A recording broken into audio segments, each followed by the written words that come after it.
Assalamualaikum warahmatullahi wabarakatuh. Apa kabar teman-teman semuanya hari ini? Alhamdulillah hari ini kita berjumpa lagi di pertemuan mata pelajaran bahasa Indonesia. Nah, hari ini kita akan membahas tentang dongeng. Siapa di sini yang suka dongeng? Pasti semuanya suka dongeng. Waktu zaman kecilnya mungkin sering dibacain orang tuanya ya, dongeng-dongeng, ada cerita Putri Salju, terus apalagi banyak ya contohnya cerita dongeng itu banyak. Ada cerita dongeng tentang binatang, banyak contohnya. Nanti kalian bisa cari sendiri. Banyak contoh dongeng. Oke, kita mulai. Nah, kita memahami tentang dongeng. Kalau dulu kita mungkin cuma sekedar tahu ini namanya dongeng. Nah, sekarang kita mencoba memahami apa sih sebenarnya itu dongeng itu apa ya? Oke, kita lanjutkan. Nah, apa itu dongeng? Nah, di sini ya. Dongeng itu adalah cerita hayalan atau tidak nyata yang bersumber dari masyarakat. Dari cerita masyarakat ya, dari cerita masyarakat di suatu daerah tertentu yang diceritakan secara turun-temurun. Jadi misalnya ada dongeng terkenal di suatu daerah, misalnya daerah Jawa Barat, tentang dongeng apa ya banyaknya Tangkuban Perahu. Nah, itu kan diceritakannya dari zaman nenek moyang dulu. Dari zaman nenek-nenek atau abuk-abuk gitu kan. Nah, diceritakan secara turun-temurun sampai ke cucunya, sampai ke cicitnya, sampai ke bawah-bawah lagi. Dan terkenal, bahkan dongeng ini bisa terkenal di seluruh dunia ya. Kalau misalnya dongeng dari luar negeri ini banyak terkenal contohnya. Banyak salah satunya Hansel dan Gretel kalau nggak salah ya judulnya. Nah, tujuan dongeng itu apa sih? Nah, di sini tujuan dongeng itu sebenarnya ya untuk menghibur. Dia untuk menghibur kita. Kita belajar membaca ya, bisa dari dongeng. Nah, tapi dongeng ini sendiri berisi suatu nasihat. Jadi kita bisa ambil nasihat atau hikmah dari cerita yang diceritakan di dongeng itu ya, dari tokoh-tokoh yang memerankan dalam dongeng. Nah, itu yang disebut dengan dongeng. Jadi, dongeng ini cerita hayalan. Cerita hayalan bukan berarti dia cerita bohong ya. Ini cerita hayalan, walaupun tidak sesuai dengan kenyataan yang sebenarnya. Ini bukan cerita bohong, cuman cerita hayalan. Nah, ini yang disebut dengan dongeng. Lanjut. Nah, wujudnya dongeng. Wujud dongeng atau macam-macam dongeng. Jadi dongeng itu nggak hanya satu ya, ada macam-macam dongeng itu. Ini ada macam-macam dongeng. Yang pertama itu ada fable. Fable ini dongeng binatang. Jadi yang memerankannya itu binatang, tapi seolah-olah dianggap seperti manusia. Jadi ada dialog antar binatang itu ya. Contohnya si kancil dan buaya, si kancil mencuri timun, banyak contohnya. Itu namanya fable. Ini fable. Kalau misalnya ke toko buku itu banyak cerita. Ada tulisannya fable apa gitu. Banyak di Gramedia, contohnya banyak ini buku cerita dongeng tentang binatang. Nah, kemudian ada yang kedua ada sage. Tulisannya sage ya. Ya, jadi sage ini dongeng yang di dalamnya mengandung unsur kepahlawanan tentang sejarah ya. Nah, tapi lebih banyaknya bercampur dengan cerita hayalan. Contohnya apa? Di sini ada Jaka Tingkir, Ramayana, Si Buta dari Gua Hantu, banyak contohnya. Nah, kemudian ada legenda atau cerita rakyat. Jadi legenda ini dari cerita rakyat atau legenda ini berasal dari suatu daerah. Misalnya contohnya daerah Jakarta misalnya. Apa asal usul rawa buaya misalnya kan contohnya itu. Nah, ini kalau dari Jawa Tengah itu ada rawa pening. Kalau dari Jawa Barat itu ada legenda situ bagian date. Nah, banyak contohnya. Jadi, cerita rakyat, ini termasuk dongeng ya. Legenda ini termasuk dalam dongeng. Jadi diceritakan dari zaman nenek moyang dulu sampai sekarang ceritanya masih bertahan. Itu yang disebut dengan legenda. Kemudian apa lagi? Nah, ini ada myth atau mitos ya. Ini kepercayaan tentang dewa-dewa, makhluk-makhluk halus gitu kan. Tapi kita gak usah terlalu percaya sama mitos-mitos ini ya. Kita yakinnya pada yang maha kuasa aja. Ini ceritanya cerita tentang hal-hal gaib, tentang makhluk halus. Contohnya apa? Kayak mitos Nyi Roro Kidul, banyak ya. Nah, ini kita bisa ambil hikmahnya, kita jangan terlalu percaya dengan mitos-mitos. Oke. Kemudian ada parabel. Tadi ada fabel, sekarang ada parabel. Bukan parabola ya. Nah, jadi parabel ini dongeng perumpamaan yang di dalamnya mengandung kiasan. Kiasan ini apa ya? Kata-kata ya yang bersifat mendidik. Banyak-banyak istilah pepatah, misalnya nasihat di dalam parabel ini. Jadi mengandung hikmah dan pedoman hidup. Contohnya dongeng Si Malin Kundang. Ini bisa kalian baca sendiri tentang cerita Si Malin Kundang ini. Dia durhaka sama orang tuanya sampai diusir. Oke. Kemudian ada dongeng lelucon. Ini lelucon ini artinya lucu-lucuan gitu kan. Cerita lucu, cerita lawak-lawakan. Nah, contohnya apa? Ada cerita Si Kabayan. Banyak ya. Ini yang paling terkenal nih, cerita Si Kabayan.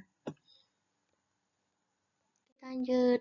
Nah, dongeng orang pandir. Orang pandir ini artinya sebenarnya pandir ini artinya bodoh, tapi kita artikan apa ya, orang yang jenaka.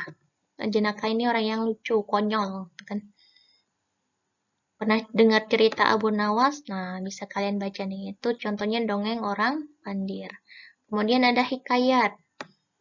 Nah, hikayat ini hampir sama dengan yang tadi ya, yang sama Sheikh tadi ya. Sheikh tadi bercerita tentang kepahlawanan seseorang. Tapi di sini ada tentang kesaktiannya, ada keanehan serta mukjizat tokoh utamanya. Contoh hikayat Si Miskin.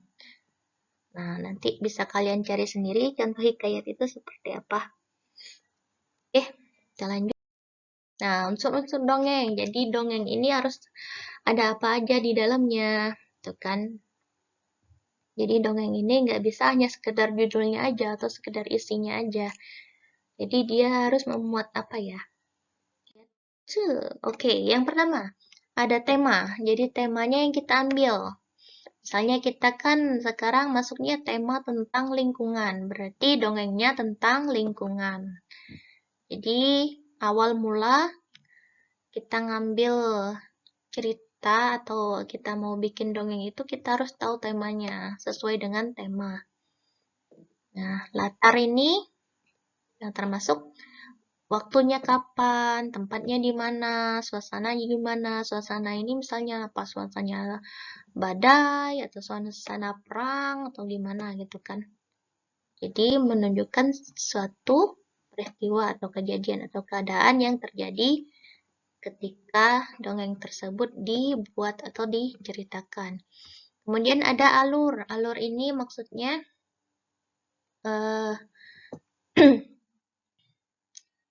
seperti apa ya, menceritakan ya, alur cerita. Jadi ada alur masa lalu, bisa jadi alur masa depan. Kalau alur masa lalu misalnya diceritakan di zaman dulu kala gitu. Biasanya diawali dengan kata tersebut. Itu namanya alur. Ada alur maju, ada alur mundur. Oke, kita lagi. Nah, ini ada tokoh. Tokoh ini nama-nama orang ya, nama-nama pemeran itu siapa aja. Ini pelaku dalam cerita. Misalnya Si Kabayan, berarti ada Si Kabayan kan. Nah, kemudian wataknya gimana? Apakah dia wataknya sebagai orang baik, atau dia perannya antagonis jadi orang jahat, atau kadang-kadang baik atau kadang-kadang jahat. Kemudian yang terakhir ada amanat. Amanat ini adalah pesan yang disampaikan dalam cerita. Nah, kita pembaca ini mengambil hikmahnya. Amanatnya apa dalam cerita ini? Oh, misalnya si kancil mencuri mentimun gitu kan. Nah, kita ambil hikmahnya, si kancil ini ternyata dia mencuri. Nah, mencuri itu merupakan perbuatan yang tidak baik. Oke, lanjut. Nah, ciri-ciri dongeng. Apa ya ciri-cirinya? Ini ada ciri-cirinya.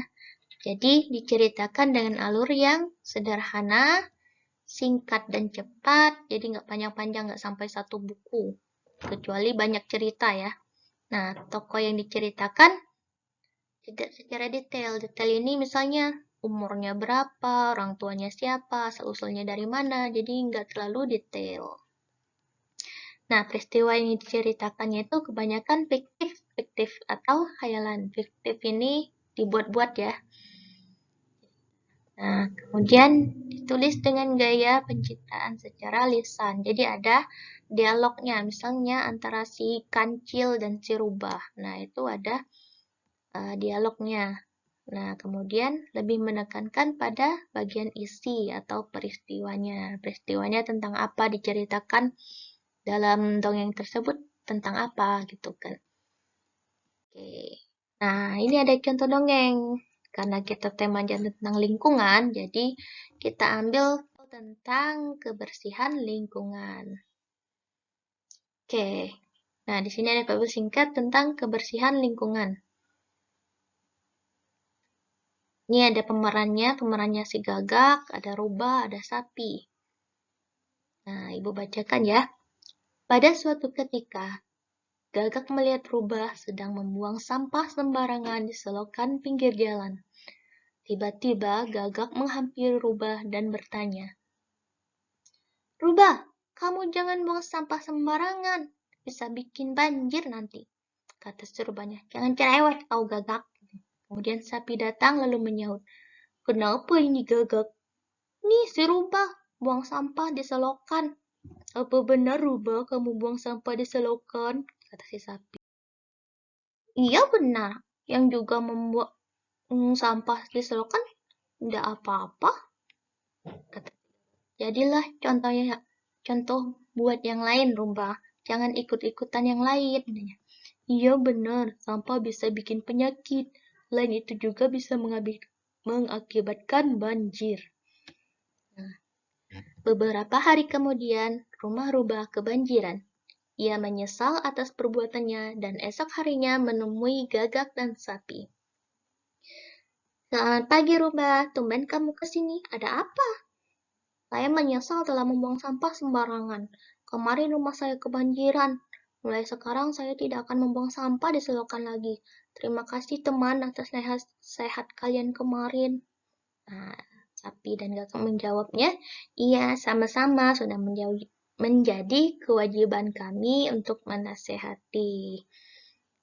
Rubah pun sudah berubah. Sekarang ia membuang sampah pada tempatnya dan lingkungan mereka menjadi bebas dari banjir. Nah, itu contoh fabel ya, fabel tentang lingkungan. Jadi dongeng fabel ini apa tadi? Cerita tentang mengibaratkan atau menganggap binatang sebagai manusia. Jadi ada percakapan antara binatang. Itu namanya fabel. Oke, itu aja penjelasan tentang dongeng. Yang jelas dongeng itu kalau kita mau bikin dongeng, tidak boleh ada unsur kesyirikan atau mengajak orang lain untuk berbuat syirik.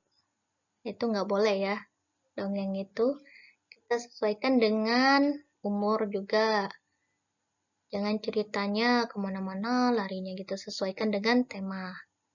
Oke, sekian penjelasan dari Ibu. Assalamualaikum warahmatullahi wabarakatuh.